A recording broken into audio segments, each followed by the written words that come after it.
on the first homework from today's lab, where I give a range, and here are several hematocrit tubes. And then I have different blood levels. So for that first page for the hematocrit, and I don't remember what order I have, we're pretending that this is the capillary tube that's been spun down. And so, go ahead, the one that looks like this on the lab packet. And so what you're going to do, you're pretending that those are capillary tubes that have been passed through the centrifuge. And the bar at the top, the black bar, is the entire volume of the blood. And the shaded area is the level of the formed elements. So hematocrit is measured as a percentile of volume, but we're going to do it by linear relationship. So what you're going to do is measure the length from here to the black bar in millimeters. All right, and that's going to be the same for all of them, because they all have their plasma coming up to the same level. And then measure the length in millimeters for each of these.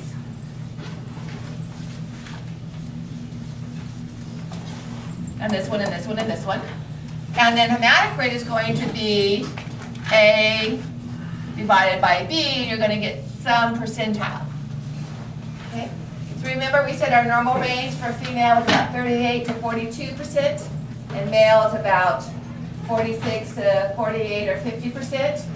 And so would this be, and I don't know if I have these letters in the right order, but for a male, would that be above or below normal? Or a female, would that be above or below normal? And if it is, then give me a cause, all right?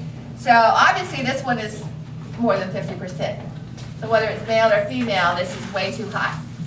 Well, what I don't want you doing is telling me that the cause of this is polycythemia. All that means is too many red blood cells. Or the cause of this is anemia. All that means is not enough red blood cells. So what could cause polycythemia? What could cause anemia? Okay, and I can give you some ideas down at the bottom of the page. All righty? So that's how that purpose is. And so for the lab quiz or the lab exam, you should recognize that equipment over there. So usually what I do is I'll show a picture of the capillary tube or a picture of the centrifuge and say, identify the blood test for which this equipment is used.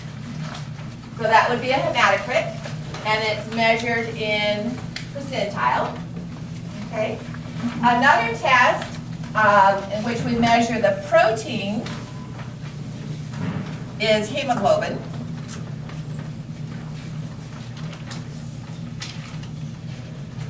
And that's done in grams per, I think it's deciliter. I don't think it's liter. And I don't have it up there, but essentially when people, we used to do body fluids in lab, and you could measure your own hematocrit. When you poked your finger to draw this blood up, you could also put it on a piece of water paper. And so you'd have a piece of paper with a red dot. And then we would have another piece of paper that had a series of red circles, starting really faint and bright red and getting to a darker, deeper red. And they would have a circle cut out in the middle, and you would take your piece of paper with fresh blood on it and pass it underneath until the color matched. And then it would give you an approximate hemoglobin value. In the lab, they actually use a spectrophotometer where they measure the light and determine the amount of hemoglobin that way. Okay? And then a third measurement, which isn't nearly as direct or as useful, is this one. You'll see this in the PhysioX, called the erythrocyte sedimentation rate, or ESR. And it's based on the fact that, especially in certain inflammatory conditions, red blood cells stick together and stack on top of each other. And this stack is known as a rouleau. And the more cells that stack, the heavier the whole clump, of course, is. And the faster, without centrifuging, the faster the cells will settle to the bottom. So you can see that this tube here has a fast rate of settlement, this tube here has a slow rate of settlement. So I think there's a van on campus, or will be, for blood donation. I quit going to give blood because they always turned me away. Always had some form of anemia. And they'll do it real quick. They'll just take a drop of your blood and drop it in a little tube and do a real quick ESR. This is a smaller tube, and you can see the millimeters. So it's measured in a rate of millimeters per hour. And it's not very precise. It won't diagnose a condition. A severe anemia will have a very high ESR. Certain inflammatory conditions, myocardial infarcts. So when you do your physio-X in the reading for the activity, because you'll read some ESRs when you do the physio-X. So it's more of a, let's put it in this pile or let's put it in this pile kind of diagnostic test rather than you specifically have this problem. And they often use it rather than running a centrifuge on your blood. Bless you. At a mobile blood donating van, they'll often do this, and they can tell you within 15 minutes or so whether or not, they won't wait the whole hour, whether or not they want to take your blood or not. So it's just a kind of a quick and dirty way of determining whether or not you have anemia.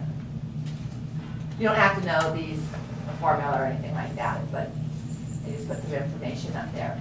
Okay, so now let's look at white blood cells. The difference between the role of red blood cells versus white blood cells. How many of you got on the freeway today to come to class? Okay? Obviously you had to use surface streets to do so. So I live about halfway between I-5 and 99. And if I have the kids with me, I come up 99 because I get to use the carpool lane. And if I don't, I come up 5. But I get off, Capital City Freeway and get on the surface street. So that's what the white blood cells do. They use the blood vessels, freeways, as a mechanism for getting to where they're actually doing their work. Because blood is sterile. So even though we look in the blood to identify what white blood cells, they're just there on their way to somewhere else. What type of connective tissue has the highest concentration of white blood cells? What's the general function that we can assign to a white blood cell? All white blood cells function in common to, well, not immune, that's specific, but certainly defense. Okay. So phagocytosis, in the immune system, they bind to them with receptors and break down pathogens. So where would we need to have these cells? Loose. I heard it, loose, irregular connective tissue, because that's what we find just deep to any epithelium. So our epithelial cells, if you recall, are like the tiles, cell-to-cell contact. They're a covering or lining, so anything that's going to pass through the nose or the skin or the digestive tract has to get between those epithelial cells. So the epithelial cells, and we'll talk about this on Thursday, form a mechanical barrier. Once the pathogen is through that mechanical barrier, now we have a cellular defense, and that's where we find our neutrophils and our macrophages and our plasma cells to try to take care of those viruses and bacteria before they have a chance to multiply. So the white blood cells are getting into the blood vessels from the bone marrow and then getting out of the blood vessels at the various sites under the skin and the connective tissue around the digestive system where they're needed. And we had that question on the lecture exam. What was the blood vessel where they normally leave? A lot of you put capillaries, but it's actually the post-capillary venule. And remember, they squeeze out between the epithelial cells via diapedesis. Okay? So, what then would you eat in our normal day freeway traffic? What would be the red blood cells? If you and I are the white blood cells getting on the freeway to go somewhere and getting off when we get to the store or our home or our place of work or our shopping center, what would the red blood cells be? Carpooling? Southern cars. Light rail. That's the road. What are they doing? They're transporting oxygen. So they'd be the big rigs. Okay, spending their entire workday driving up and down the freeways. Now they do get off to sleep, okay, which our red blood cells don't do. They stay on that freeway and drive even while they're sleeping. But their interest is in transport, and they use the blood vessels as their whole life, all right, is found within the blood vessels. The white blood cells, my point being, work outside the blood vessels, okay? And all the white blood cells function in defense.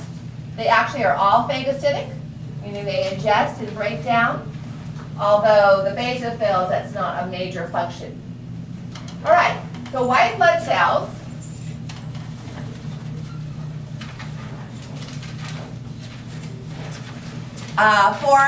in number are approximately 5,000 to 10,000 per cubic millimeter. We divide them into two groups based on the light microscope, not on the electron microscope, on whether we can see granules inside the cells or whether we can't. Okay? So 3 of the cell types we can see granules via the microscope, and 2 we can't. It doesn't mean they're not there, we just don't see them with the light microscope. Now, if you were to have a CBC done, a complete blood cell count, they would, or you can do it yourself. I used to have students do this in lab. Count 100 white blood cells and figure out, you know, if you counted 40, then you've got 40% of that particular cell type. So in order of frequency, neutrophils are the most numerous. Most of the time, when you look in the microscope in lab today and find a cell, it's probably going to be a neutrophil, okay? So that gives a range, but I'm going to limit it a little bit more precisely here. About 70% of a normal CBC are neutrophils. So if you were to count 100 cells, 70 of them, 65, 75 would be neutrophils. The next most common are lymphocytes, and this is what we're going to talk about next week, Tuesday and Thursday. B lymphocytes and T lymphocytes. And about 20%. Then we have monocytes. Monocytes are actually function as macrophages, so if you're going, I'm not familiar with monocytes, that's what become the macrophages you learned about in skin. So monocytes are approximately 5%. Eosinophils,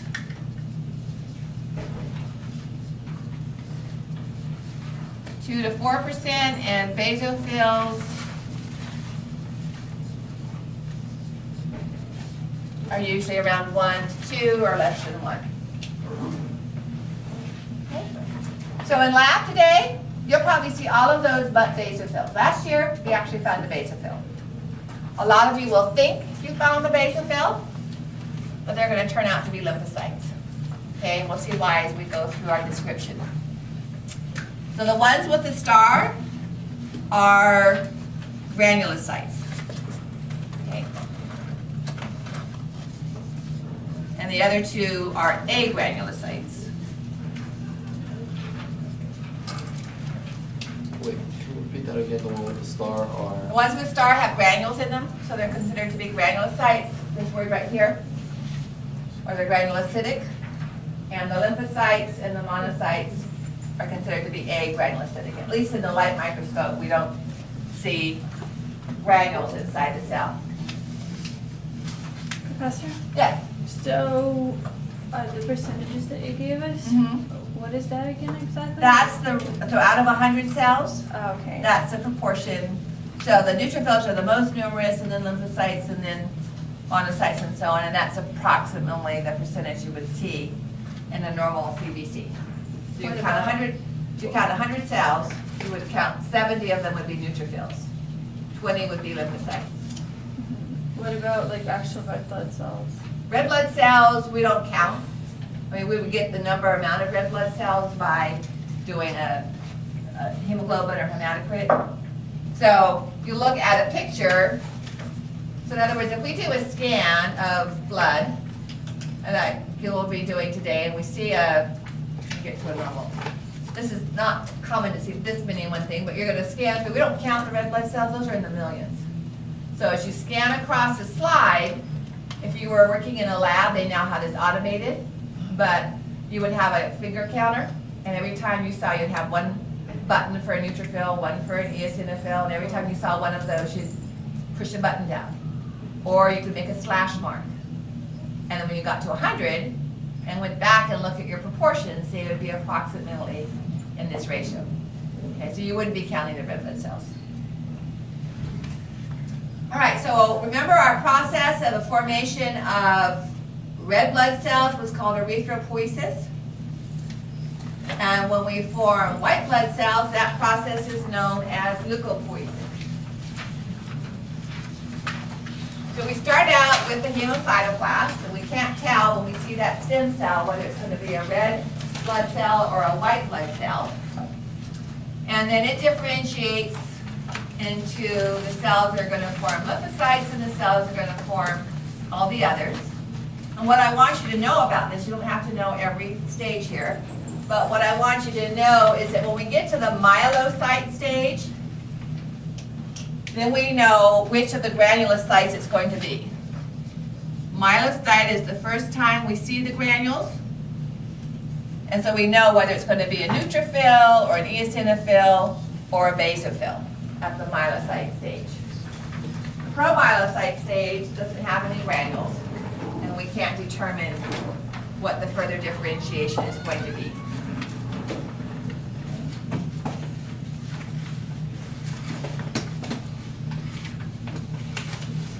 All right, so let's go through and talk about each type of white blood cell. So here's two different pictures. This is the one you have in your lecture notes, and online, of course, it's in color. Neutrophils, by the way, most white blood cells, remember red blood cells live about 4 months. They can't undergo cell division because they don't have a nucleus anymore. And so once their membrane becomes fragile, they're done with, and we have to replace them with other white blood cells. However, white blood cells can live from days, weeks, to years. The lymphocytes that we have, or the memory cells, if they were exposed to an antigen. Maybe you got chicken pox when you were little, unless you got the vaccine. My 15-year-old got the vaccine, my 20-year-old didn't. So you might be in between.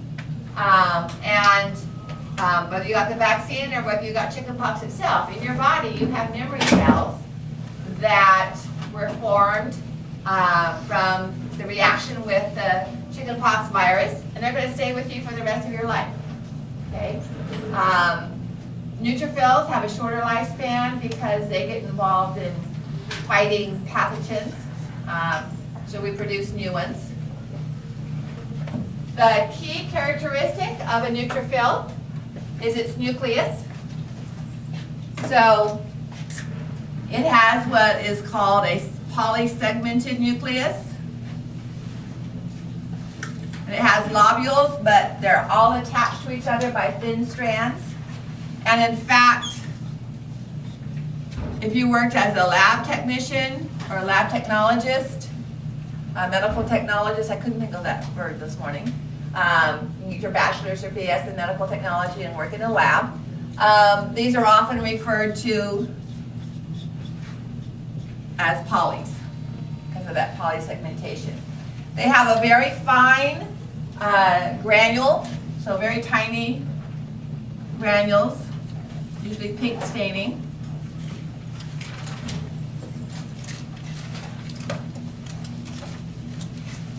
They're the smallest of the granules. But you don't need the color. You can determine just from a black and white picture in the nucleus whether it's a neutrophil or not. Okay?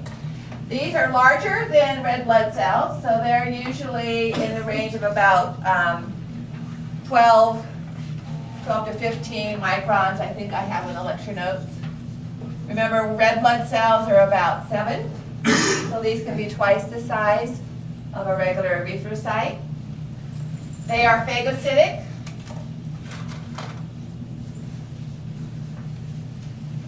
Okay, the primarily phagocytic cells by function would be neutrophils, monocytes, and eosinophils.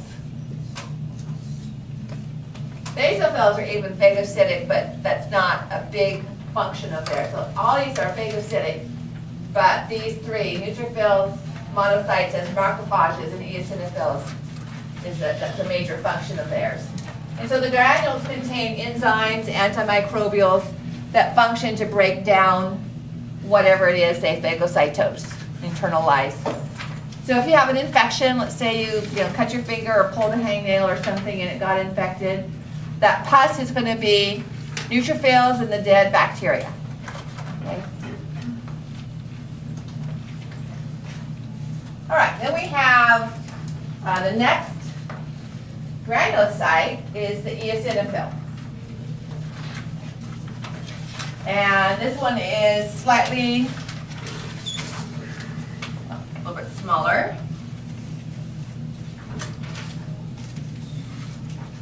And it's about 12 microns. It has a bilobe nucleus, a horseshoe-shaped nucleus. So sometimes you just see the two ends here.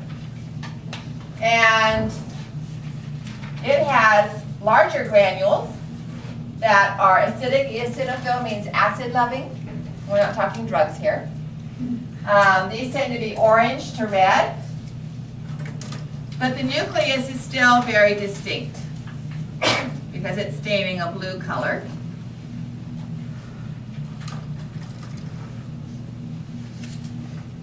What exactly are the granules?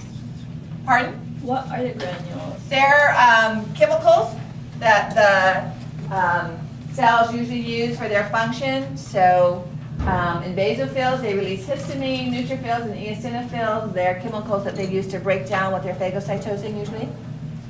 And eosinophils are going to increase in parasitic infections, as compared. Neutrophils would increase in viral and bacterial infections. Eosinophils, so let's say that you have a CBC, and your normal white blood cell count is about 8,000, and now it's 14,000. And so the doctor would say, your white blood cell count is up, and all that says is there's something going on. But if he does a CBC and he finds that your neutrophils are much higher in number, okay, of the increase in 4,000, they make up 3,000 of that, and they're like 90% of your cells now, then he's going to say, oh, it's probably a bacterial or a viral infection. If your eosinophils, which are normally 2 to 4%, if they're now 10 or 15%, he's going to think two things, either a parasitic infection or in response to allergies. Because histamine is released in allergies and eosinophils will break the histamine down. So it's not so much the antigen they're responding to as the histamine that they're removing from the system. So if you get a Giardia, you go up in the mountains and drink water and you get a Giardia infection or something, you would expect to see increase in So that arrow that's pointing up, that means that the the granules eosinophil numbers go up The with the numbers parasitic. of the granules go up, Numbers of the cells the cells. should have more eosinophils Okay. with the parasitic infection. So they increase in parasitic infection. So numbers of eosinophils go up with parasitic infection and numbers go up with allergies. Okay. They're also phagocytic. So those granules can help them break down those parasites that they're injecting or break down the histamine.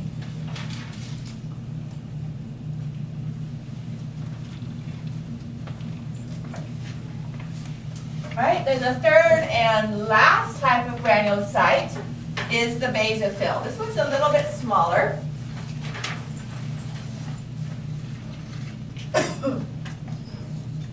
It's the least common. And while it can do phagocytosis, that's not as important a function. Basophils respond to allergens, and like mast cells, remember mast cells from Bio 430? You find them in the loose connective tissue of skin. They release histamine and heparin, just like the mast cells do. So that's what their granules are. And these are about 10 to 12 microns, so they're a little bit smaller, but still larger than red blood cells. They have a bilobe nucleus, but it's hard to see because the granules are large, coarse, and a dark blue or purple. Almost the same shade as the nucleus. So the nucleus becomes hard to find with all those granules. Okay? So large, coarse granules that stain a dark blue to purple. I'm going to put phagocytic, put it in parentheses because that's not as important a function.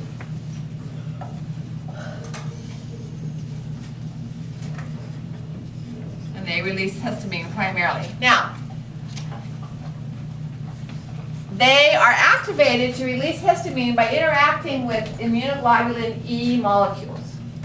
We see those in allergic responses, okay? And it also triggers mast cells to release histamine. Next week we'll talk, Thursday we'll talk about non-specific immune activity and specific. All of the cells, all the white blood cells that I wrote up on the board function in non-specific defense except for lymphocytes. What do we mean by a specific defense response or a non-specific? Other than the neutrophil or the eosinophil, what's an example of a non-specific defense response that your body might have when invaded by viruses or bacteria? Like you have a sore throat because the macrophage just attacks all the cells. That's usually due to toxin release, fever, an attempt to shut down the bacterial activity. We'll be talking about complement, interferon. We may have covered some of that in microbiology, just the inflammatory response, the redness and the swelling, or that sore throat that you were talking about. Non-specific. Specific requires a direct recognition of the pathogen by the cell, a receptor marker reaction. Okay? So this has basophils binding to IgE molecules. Is that a specific or a non-specific response? I caught you. No. And that's because we haven't talked about antibodies yet. Okay, so just a real pre-course here. Antibodies have a Y appearance. In actuality, they are formed of four molecules that look like that. This is called the variable region. So every lymphocyte that makes antibodies is going to make the same. Every antibody from that particular cell is going to have the same variable region. Totally randomly determined. That by chance matches up with a specific part of a protein on the surface of a virus or a bacteria or transplanted tissue or whatever. Totally random. Due to the recombination of the chromosomes during mitosis of the lymphocyte. All right? But once it matches that, then all the antibodies made by that cell are going to have exactly the same receptor and they'll bind to the same surface. So this is called the FV fragment, the variable fragment. This part up here is called the FC or constant fragment. So we have several different classes. We have IgE, we have IgG, IgA, IgD, IgM, 5 classes that we'll look at next week. And so while they are all variable here, for any particular class, all IgEs would have the same constant amino acids. All IgDs would have the same constant amino acids, all right? So here's what happens with the release of, here we have, say, a pollen that you're allergic to, and you're allergic to a particular shape of a molecule on that pollen. And the antibody that recognizes that will bind to it with its variable region, and it's an IgE. So the basophil, it has a receptor that recognizes that IgE. And it will recognize every IgE, because they all have the same constant region. That's what constant means, stays the same. So this is non-specific because it's not requiring the variable be the same. It's interacting with the constant region, and that's going to be identical to any, no matter what the variable region is. So when a mast cell or a basophil comes in contact with this part of the IgE, it triggers it to release histamine. Okay? And that's a non-specific response. This would be specific. This interaction right here is specific, but this interaction is non-specific. So the white things, are they on the basophil? No, these are antibodies made by lymphocytes, which are the only cells that are involved in specific responses. Okay. And that's what we're going to talk about on Tuesday or Thursday next week. Oh, okay, but they're has to end. So the basophil has proteins on its surface that recognize this part of an antibody. And because that's the same for every IgE antibody, it's considered to be nonspecific. Okay? And that interaction is what causes the basophil to release the granules of histamine. And then the eosinophils would come along and try to break down the histamine. So that white thing, what is that called? White thing. This? That's the antibody? This is an antigen. This is a piece of pollen. The white thing. Oh, this is called the antibody. And is that in the cellular space, in the connective loose? It'll be in the fluid of the loose connective tissue most of the time. Yeah. Okay, so it would pass into like the mucous membranes of your respiratory system and be in your nasal connective tissue. Or if you got a bee sting, it would be the bee toxin under your skin. Okay. So those are the three granulocytic cells, all right, in which the granules are most easily seen through a microscope. And they're all involved in non-specific defense. They will destroy bacteria and viruses, but they don't require recognition of just a specific portion of the bacteria or virus. Okay, then the next two are agranulocytes. You would see granules via a higher magnification, but not in the light microscope. Why do the basophils increase with diabetes? Unless, well, depends on the type of diabetes. Diabetes type 1 is considered to be an autoimmune response in which your body loses its ability to know this is not foreign, and it thinks it's foreign, and it releases antibodies to attack the pancreatic tissue. And if some of those antibodies are IgE, then it would Why you're increase actually not response to those. secreting. Yeah. All right, so lymphocytes, if I turn the lights off here, you can see if it could be easily, at first, confused with basophils. Because they have this dark region that looks like those dark blue granules of a basophil. Okay, there's a basophil.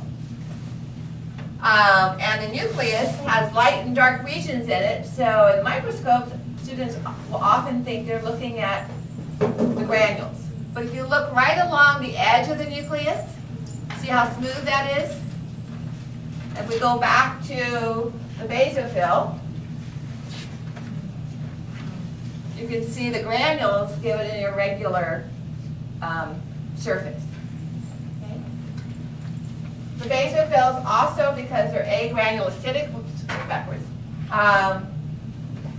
often you can see a clear rim, very narrow, but a clear rim of cytoplasm. All right, and in some of our spreads, that's hard to find, and you'll just see this, but if the edge is smooth, or you see some pieces of cytoplasm, then unfortunately it's probably a lymphocyte and not a basophil. So lymphocytes are about 10 microns. They're just slightly 8 to 10. They're just slightly larger than a red blood cell. So the same size or slightly smaller than a basophil, just slightly larger than a red blood cell.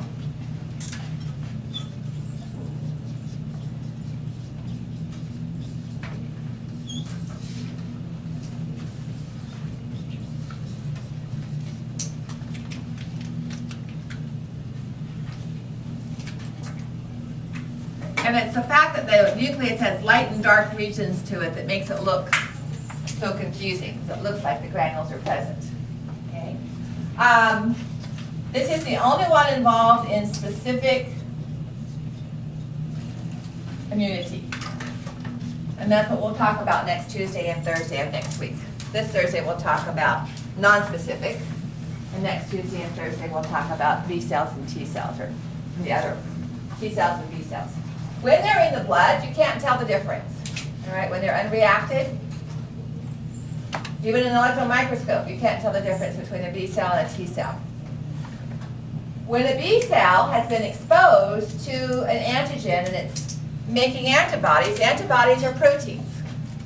Therefore, you don't see much room for cell organelles in that cell.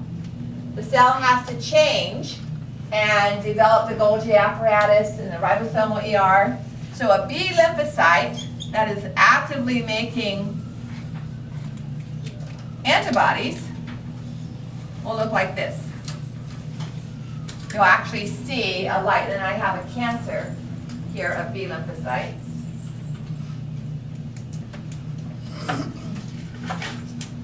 So these are plasma cells. And you can see where the Golgi is, and the rest is ribosomal ER. And so those are in the bone marrow, developing B lymphocytes that have already converted to plasma cells. So we normally, when an unreactive lymphocyte is exposed to an antigen by a cell process, how many in here have covered that with microbiology? You know what I'm talking about? Just a couple. Get it there? Okay. So I just want to know how many people haven't covered it all. These cells have in their DNA the genes for making the receptors that recognize a specific shape of a glycolipid or a protein. All right? That receptor, and this is early, we're going to talk about this later, that receptor is found on the surface of the cell. And that shape that it recognizes is totally random. When it binds to that shape, that pollen, that toxin, that piece of protein on a foreign transplanted heart cell, it activates the cell to start making chemicals. If it's a T cell, making perforin, or if it's a B cell, making lymphocytes that will destroy that cell that has that specific marker. If it doesn't match that marker up, then it doesn't do anything, okay? And so we have our body populated with these cells, with B cells that release antibodies when they are specifically activated, and with T cells that release a variety of chemicals that end up directly killing the cells. So this is our whole lecture for next Tuesday and Thursday, okay, on specific immunity.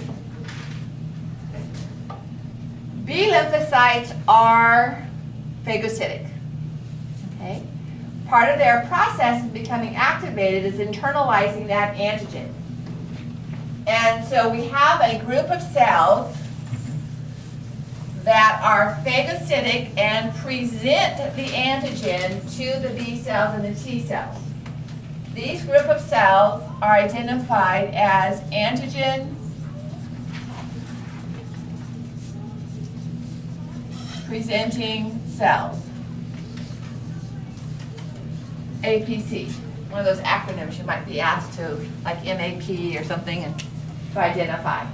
So B lymphocytes are an antigen presenting cell.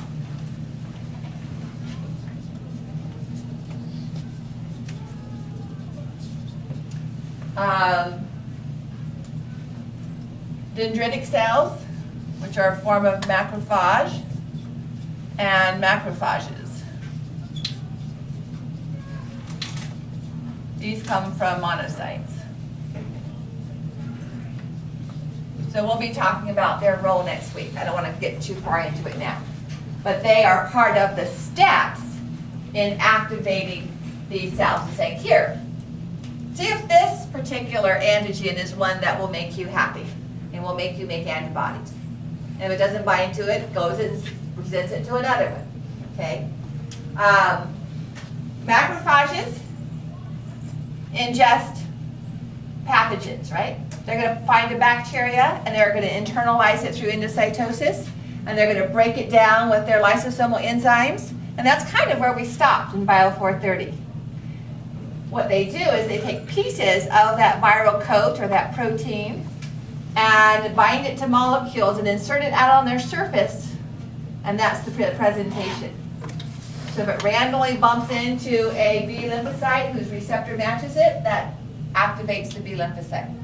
If they randomly bump into a T cell whose T cell receptors match, that turns on the T cell, okay? So while macrophages are non-specific, they are part of the steps in activating that we will see next week. And then we have natural killer cells. We have B lymphocytes, T lymphocytes, and natural killer cells or NK cells.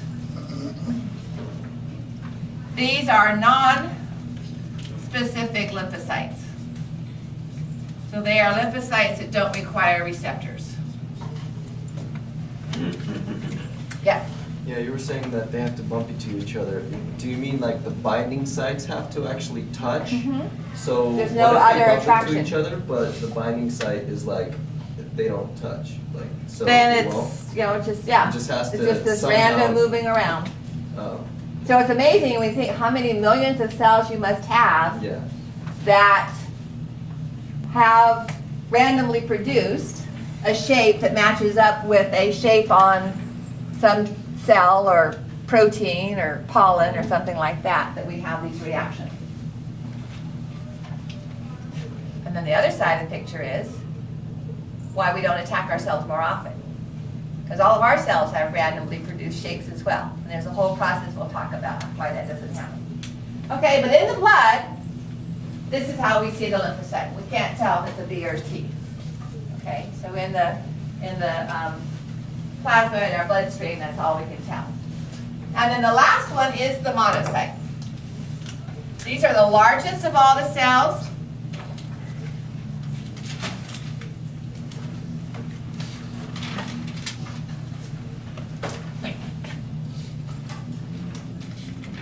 They are about 16, 18 to 20 microns. So almost 3 times the size of a red blood cell. Their nucleus looks like a kidney, or like someone took a large nucleus and kind of folded it over on itself. It also tends to have vacuoles, little empty spaces inside the cell.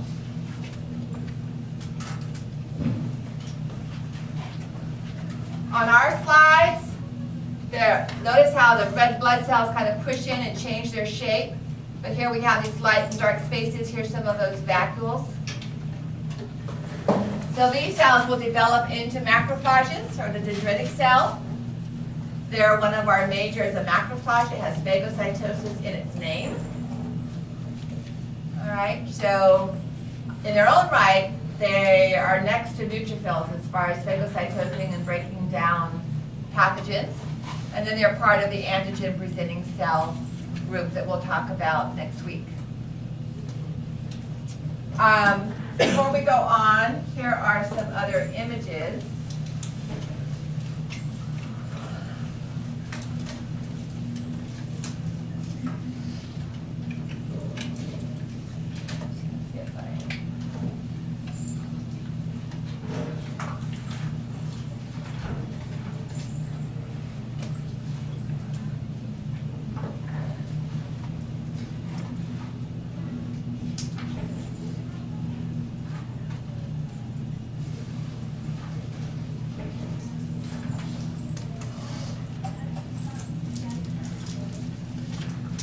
here are 3 images of the eosinophils. This has the most prominent reddish-orange color.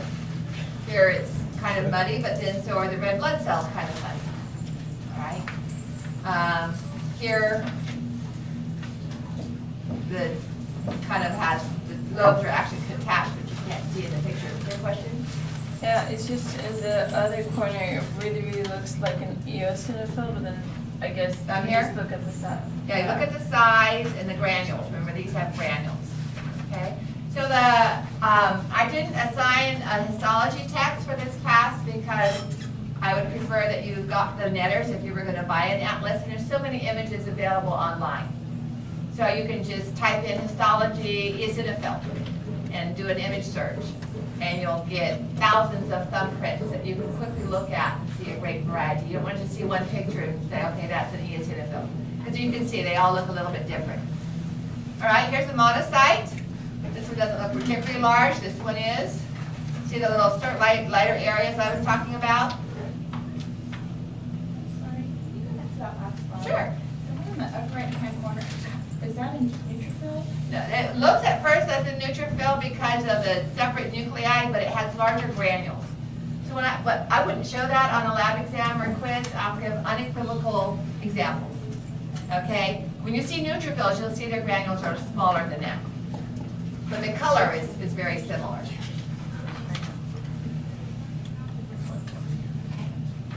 Basophil. So see the irregular, there's actually a thin side of membrane, plasma membrane over that, but because of the granules, it looks very irregular. Now compare that, here's a neutrophil, here's an eosinophil. So it's segmented with a really thin lobe, but see the granules here? They're just really fine compared to those granules. You'll have to look and see on your slide, kind of look around.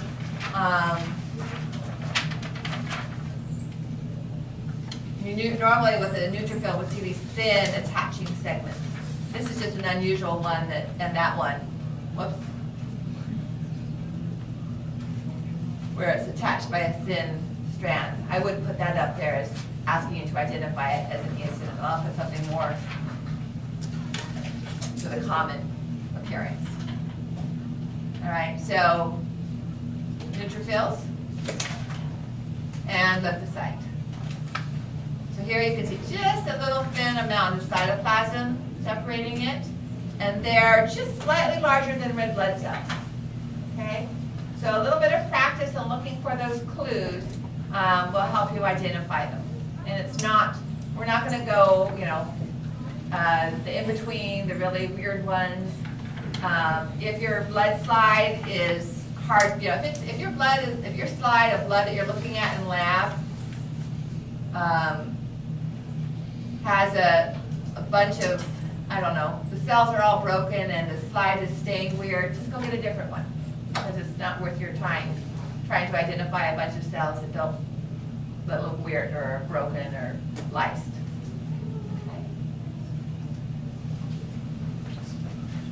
Alrighty, so we have platelets to talk about, and then we'll take a break.